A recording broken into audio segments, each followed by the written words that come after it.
ಕ್ರಿಕೆಟಿಗ ಆಕಿಬ್ ನಬಿ ಕೊಂಡಾಡಿದ ಪ್ರಧಾನಿ ಮೋದಿ. ದೇಶದ ಪ್ರಧಾನಿ ನರೇಂದ್ರ ಮೋದಿ ಒಬ್ಬ ಸಾಮಾನ್ಯ ಕ್ರಿಕೆಟಿಗನ ಬಗ್ಗೆ ಮಾತನಾಡಿದ್ದಾರೆ. ಮಾರ್ಚ್ 29ರ ಭಾನುವಾರ ನಡೆದ ಮನ್ ಕಿ ಬಾತ್ ಕಾರ್ಯಕ್ರಮದಲ್ಲಿ ಮೋದಿ ಆ ಕ್ರಿಕೆಟಿಗನ ಹೆಸರನ್ನ ನಿರ್ದಿಷ್ಟವಾಗಿ ಪ್ರಸ್ತಾಪಿಸಿದ್ದಾರೆ. ಆ ಕ್ರಿಕೆಟಿಗನ ಹೆಸರು ಆಕಿಬ್ ನಬಿ. ಜಮ್ಮು ಕಾಶ್ಮೀರದ ಈ 29 ವರ್ಷದ ಬಲಗೈ ಮೀಡಿಯಂ ಫಾಸ್ಟ್ ಬೌಲರ್ ಇತ್ತೀಚೆಗೆ ತಾನೇ ತಮ್ಮ ತಂಡದ ಮೊದಲ ರಣಜಿ ಟ್ರೋಫಿ ಗೆಲುವಿನಲ್ಲಿ ಪ್ರಮುಖ ಪಾತ್ರ ವಹಿಸಿದ್ದ ಆಕಿಬ್ ನಬಿ.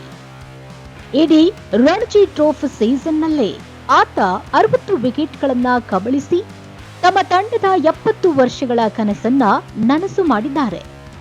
ಈ ಕಾರಣದಿಂದ ಪ್ರಧಾನಿ ಮೋದಿ ಮನ್ ಕಿ ಬಾತ್ನಲ್ಲಿ ಆಕಿಬ್ ನಬಿಯ ಹೆಸರನ್ನ ಉಲ್ಲೇಖಿಸಿದ್ದಾರೆ.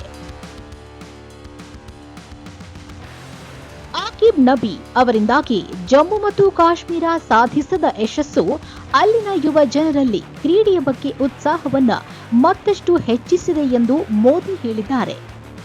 ಆಕಿಬ್ ನಬಿಯ ಸ್ಫೂರ್ತಿಯಿಂದ ಮುಂದಿನ ದಿನಗಳಲ್ಲಿ ಆ ಪ್ರದೇಶದ ಇನ್ನೂ ಅನೇಕ ಜನರು ಕ್ರೀಡೆಗೆ ಬರುತ್ತಾರೆ ಎಂದು ಆಶಯ ವ್ಯಕ್ತಪಡಿಸಿದ್ದಾರೆ.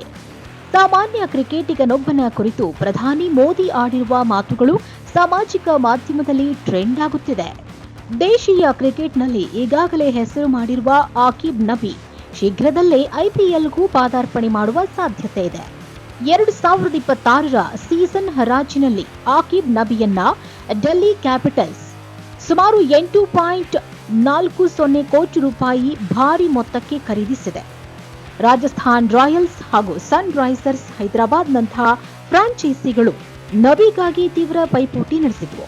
30 ಲಕ್ಷ ರೂಪಾಯಿ ಬೇಸ್ ಪ್ರೈಸ್ನೊಂದಿಗೆ ಹರಾಜಿಗೆ ಬಂದಿದ್ರು ಆಕಿಬ್ ನಬಿ.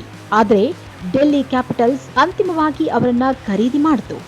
ಈ ಒಪ್ಪಂದ ನಬಿ ಅವರ ಬದುಕನ್ನೇ ಬದಲಾಯಿಸಿದೆ. ಐಪಿಎಲ್ನಲ್ಲಿ ತಮ್ಮ ಶಕ್ತಿ, ಸಾಮರ್ಥ್ಯ ಹಾಗೂ ಮೌಲ್ಯವನ್ನ ಸಾಬೀತುಪಡಿಸಲು ಸಾಧ್ಯವಾದರೆ ಟೀಮ್ ಇಂಡಿಯಾ ಅವಕಾಶಗಳು ಸಹ ಅವರಿಗೆ ಬರುವ ಸಾಧ್ಯತೆ ಇದೆ. Anyway, good luck Nabi, ಒಳ್ಳೆಯದಾಗ್ಲಿ.